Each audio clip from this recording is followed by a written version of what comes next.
আসসালামু আলাইকুম। প্রিয় শিক্ষার্থীরা, আশা করি তোমরা ভালো আছো, সুস্থ আছো। আমি আল্লাহর রহমতে ভালো আছি। বিশ্বব্যাপী করোনা পরিস্থিতির কারণে স্বাভাবিক শিক্ষা কার্যক্রম পরিচালনা ব্যাহত হয়।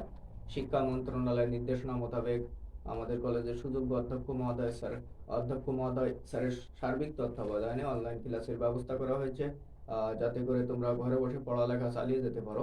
তো আমাদের অনলাইন ক্লাস দেখার আমন্ত্রণ জানিয়ে শুরু করছে আমি মোহাম্মদ নাহিদুজ্জামান, প্রভাষক ফিনান্স, দৌলতপুর কলেজ, দিবানৈশ, দৌলতপুর, খুলনা।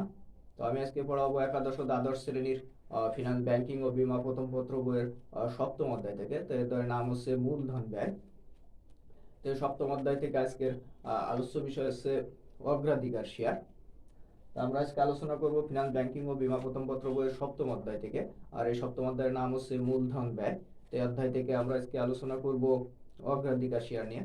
তো যে শেয়ারের মালিকগণ কোম্পানির লভ্যাংশ বন্টন ও বিলোপকালীন মূলধন ফেরত পাওয়ার ক্ষেত্রে সাধারণ শেয়ার মালিকদের চেয়ে অগ্রাধিকার পেয়ে থাকে, তাকে অগ্রাধিকার শেয়ার বলে। তাহলে অগ্রাধিকার শেয়ার হচ্ছে যে শেয়ারের মালিকগণ কোম্পানির লভ্যাংশ বন্টন ও বিলোপকালীন মূলধন ফেরত পাওয়ার ক্ষেত্রে সাধারণ শেয়ার মালিকদের চেয়ে অগ্রাধিকার পেয়ে থাকে, তাকে অগ্রাধিকার শেয়ার বলে। অগ্রাধিকার শেয়ারকে ঋণ ও ইকুইটির মিশ্রণ বলা হয়ে থাকে, অর্থাৎ এটিকে হাইব্রিড শেয়ারও বলা হয়ে থাকে। তবে অগ্রাধিকার শেয়ারের খরচ করবাদযোগ্য নয়। যেমন ঋণপত্রের ক্ষেত্রে ঋণপত্রের খরচ করবাদযোগ্য, কিন্তু অগ্রাধিকার শেয়ারের খরচ করবাদযোগ্য নয়। ঋণপত্রের মতোই অগ্রাধিকার শেয়ার পরিশোধযোগ্য এবং অপরিশোধযোগ্য উভয় প্রকারই হতে পারে। আমরা আজকে আলোচনা করবো হচ্ছে অপরিশোধযোগ্য অগ্রাধিকার শেয়ার নিয়ে। তো এ ধরনের অগ্রাধিকার শেয়ারের নির্দিষ্ট কোনো পরিশোধ সময় উল্লেখ থাকে না, প্রতি বছর নির্দিষ্ট হারে লভ্যাংশ পেয়ে থাকে। তাহলে যে অগ্রাধিকার শেয়ারের ক্ষেত্রে নির্দিষ্ট কোনো পরিশোধ সময় উল্লেখ থাকে না, সেটা হচ্ছে অপরিশোধযোগ্য অগ্রাধিকার শেয়ার। তো এই অপরিশোধযোগ্য অগ্রাধিকার শেয়ার নির্ণয়ের যে সূত্র, প্রথমে আমরা সেটা দেখে নিই। কেপি সমান সমান ডিভি পি জিরো বিয়োগ এফসি গুণ হচ্ছে 100। এটা হচ্ছে অপরিশোধযোগ্য অগ্রাধিকার শেয়ারের ব্যয় নির্ণয় সূত্র। এখানে কেপি হচ্ছে কস্ট অফ প্রিফারেন্স শেয়ার বা অগ্রাধিকার শেয়ারের ব্যয়। তারপর আছে ডিপি, বড় ডি, তারপর পি। ডিপি হচ্ছে ডিভিডেন্ড অফ প্রিফার্ড স্টক, অর্থাৎ অগ্রাধিকার শেয়ারের লভ্যাংশ। ডিপি হচ্ছে preferred of dividend of preferred stock, অর্থাৎ অগ্রাধিকার শেয়ারের লভ্যাংশ। পি জিরো হচ্ছে প্রাইস অফ প্রিফার্ড স্টক, অর্থাৎ অগ্রাধিকার শেয়ারের মূল্য। এফসি হচ্ছে ফ্লোটেশন কস্ট বা উত্তোলন ব্যয়। তাহলে কেপি হচ্ছে অগ্রাধিকার শেয়ারের ব্যয়, ডিপি হচ্ছে অগ্রাধিকার শেয়ারের লভ্যাংশ, পি জিরো হচ্ছে অগ্রাধিকার শেয়ারের মূল্য, আর এফসি হচ্ছে উত্তোলন ব্যয়। আমরা এই সূত্র দিয়ে অপরিশোধযোগ্য অগ্রাধিকার শেয়ারের মূল্য নির্ণয় করব। তো আমরা এখন অঙ্ক করব। তাহলে এই সূত্রটা মনে রাখতে হবে। এখানে কেপি দিয়ে বোঝাচ্ছে অগ্রাধিকার share cost of preferred share বা প্রিফারেন্স শেয়ার। ডিপি হচ্ছে ডিভিডেন্ড অফ প্রিফার্ড স্টক বা প্রিফারেন্স শেয়ার। আর তারপর পি জিরো হচ্ছে price of preferred stock, FC হচ্ছে ফ্লোটেশন কস্ট বা উত্তোলন ব্যয়, আর এটা 100। এই সূত্র দিয়ে আমরা অপরিশোধযোগ্য অগ্রাধিকার শেয়ারের ব্যয় নির্ণয় করব। তো এখন এগুলো মুছে দিয়ে আমরা অঙ্ক লিখে তার সমাধান করব।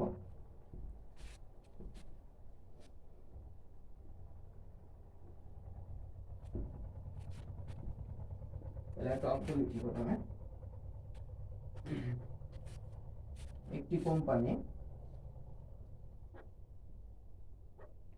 একটি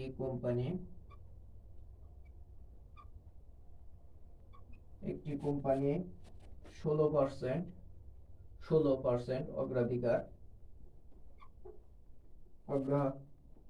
অগ্রাধিকার 16% অগ্রাধিকার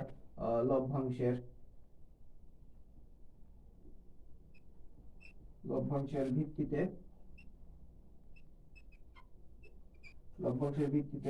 অপরিশোধযোগ্য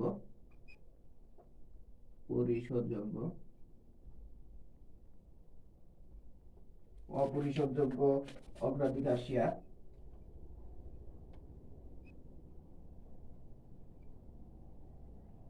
অপরিশোধযোগ্য অগ্রাধিকার শেয়ার ইস্যু করলো।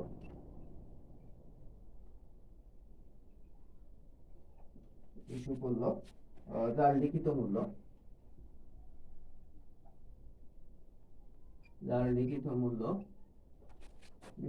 দেওয়া আছে 100 টাকা, লিখিত মূল্য 100 টাকা এবং উত্তোলন ব্যয় 5%।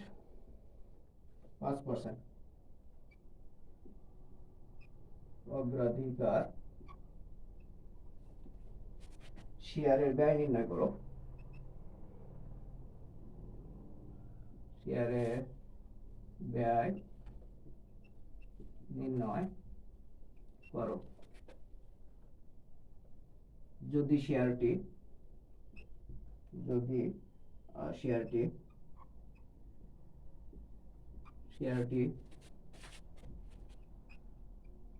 ইস্যু করা হয়। ক নাম্বার হচ্ছে লিখিত মূল্যে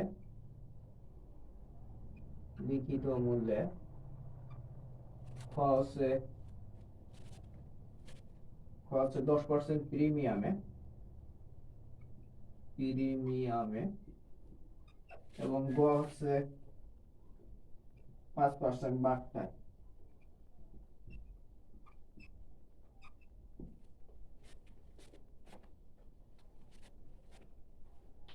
তাহলে এখানে বলা আছে একটি কোম্পানি 16% অগ্রাধিকার শেয়ারের ভিত্তিতে অপরিশোধযোগ্য অগ্রাধিকার শেয়ার ইস্যু করলো।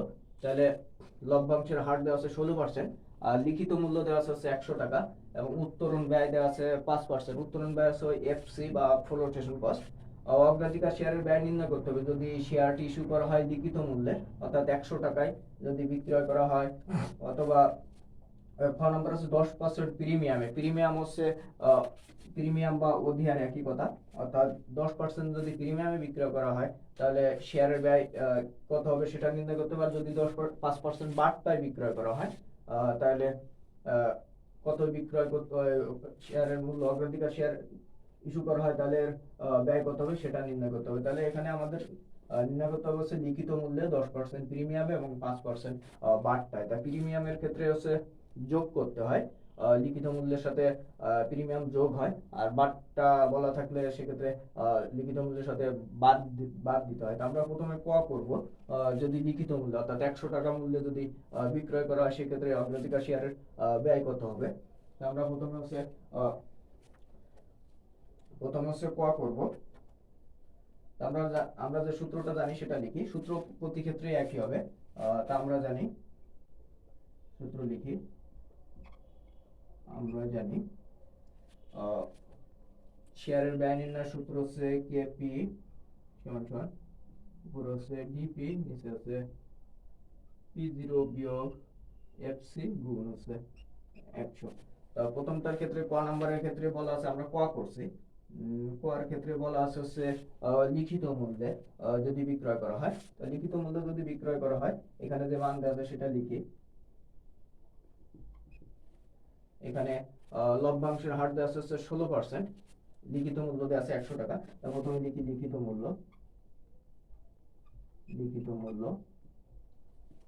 মূল্য হচ্ছে ফেস ভ্যালু এফভি সমান 100 টাকা। তাহলে অগ্রাধিকার লভ্যাংশ, অগ্রাধিকার শেয়ারের যে লভ্যাংশ সেটা লিখি। অগ্রাধিকার শেয়ারের লভ্যাংশ, অগ্রাধিকার শেয়ারের লভ্যাংশ ডিপি আছে 116%, 100 গুণ 16% অর্থাৎ 16 টাকা। তাহলে আমরা অগ্রাধিকার শেয়ারের লভ্যাংশ পেলাম হচ্ছে 16 টাকা। এরপরে দরকার হচ্ছে লিখিত মূল্য হচ্ছে বিক্রয় মূল্য, অগ্রাধিকার শেয়ারের মূল্য। এখন অগ্রাধিকার শেয়ারের মূল্য নির্ণয় করার জন্য আমাদের করতে হবে, এখানে যেহেতু লিখিত মূল্যে তাহলে প্রিমিয়ামের ক্ষেত্রে যোগ করতে হয় আর বার্তার ক্ষেত্রে বিয়োগ করতে হয়। যেহেতু লিখিত মূল্যে বলা আছে তাহলে এখানে 100 টাকাই হবে। অগ্রাধিকার শেয়ারের মূল্য অগ্রাধিকার অগ্রাধিকার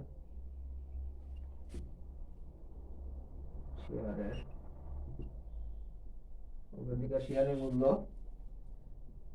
P0 সমান 100 টাকা। উত্তোলন ব্যয় দেওয়া আছে 5%, 100 টাকার 5%, লিখিত মূল্যের উপর ধরতে হবে, বিক্রয় মূল্যের উপর ধরতে হবে। তাহলে উত্তোলন ব্যয় FC সমান 100 গুণ 5% সমান হচ্ছে 5 টাকা। আমাদের নির্ণয় করতে হবে অগ্রাধিকার শেয়ারের ব্যয়, অর্থাৎ কেপি আমাদের নির্ণয় করতে হবে। অগ্রাধিকার শেয়ার ব্যয় আমাদের নির্ণয় করতে হবে। তাহলে মানগুলো এখানে বসায়। ডিভিডেন্ড বা লভ্যাংশ আমরা পেয়েছি হচ্ছে 16 টাকা, উপরে 16। অগ্রাধিকার শেয়ারের মূল্য হচ্ছে 100 টাকা, যেহেতু এটা লিখিত মূল্যে বিক্রয় করা আছে। আর উত্তোলন ব্যয় আছে 5 টাকা, গুণ হচ্ছে 100। তাহলে উপরে থাকে হচ্ছে 16, নিচে থাকে 100 থেকে যদি 5 বাদ দেওয়া হয় 95 গুণ 100। তাহলে এখন আমরা 16 কে ভাগ দিব 95 দিয়ে, আর তার সাথে যে মানটা আসবে তার সাথে 100 গুণ হবে। তাহলে 16 ভাগ হচ্ছে 95 গুণ হচ্ছে 100। তাহলে মান আসলে হচ্ছে 16.84%। 16.84%। তাহলে আমরা এটা করলাম হচ্ছে লিখিত মূল্যে। আমরা ক নাম্বারটা করলাম। ক নাম্বার হচ্ছে লিখিত মূল্য। তা যদি লিখিত মূল্যে বিক্রয় করা হয়, তাহলে প্রশ্নে যে মান দেওয়া আছে সেই অনুযায়ী অগ্রাধিকার শেয়ারের ব্যয় হবে হচ্ছে 16.84% অগ্রাধিকার শেয়ারের ব্যয়। আমরা এখন খ নাম্বার করব, অর্থাৎ 10% প্রিমিয়ামে যদি শেয়ারটি ইস্যু করা হয় তাহলে কেমন হবে। সূত্র একই প্রতি ক্ষেত্রে, আমরা একটু মুছে দিই। তাহলে লিখিত মূল্যের ক্ষেত্রে আমি এখানে মানটা লিখে রাখি 16.84%। এটা হচ্ছে লিখিত মূল্যের ক্ষেত্রে আমরা পেলাম। এবার যদি এবার খ নাম্বার করছি আমরা, যদি প্রিমিয়ামে বিক্রয় করা হয়, 10% প্রিমিয়ামে যদি বিক্রয় করা হয়, তাহলে কি হবে।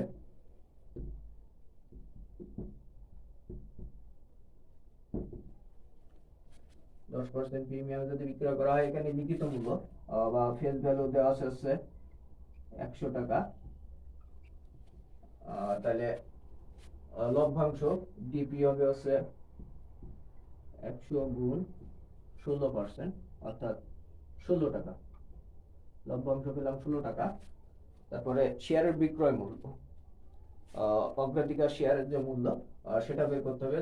10% প্রিমিয়াম হবে, তা প্রিমিয়ামে যদি হয় লিখিত মূল্যের সাথে যোগ করতে হয়। তাহলে আমরা অগ্রাধিকার শেয়ারের মূল্য বের করবো।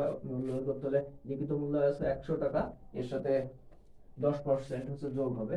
তাহলে 100 গুণ 10%, 100 যোগ 100 গুণ 10%, তাহলে হবে হচ্ছে 100 যোগ 110% হচ্ছে 10 টাকা, সমান 110 টাকা। তাহলে আমরা অগ্রাধিকার শেয়ারের মূল্য পেলাম হচ্ছে 110 টাকা। আর উত্তোলন ব্যয় বের করতে হবে। উত্তোলন ব্যয় সবসময় শেয়ারের মূল্যের উপর হবে, অর্থাৎ 110 টাকার উপর 5% হবে। তাহলে উত্তোলন ব্যয় এফসি সমান 110 গুণ 5%। তাহলে 110 এর 5% করলে যা হয় সেটা 110 গুণ হচ্ছে 5%, তাহলে 5.5 টাকা। 5.5 টাকা, 5 টাকা 50 পয়সা, অর্থাৎ 5.5 টাকা।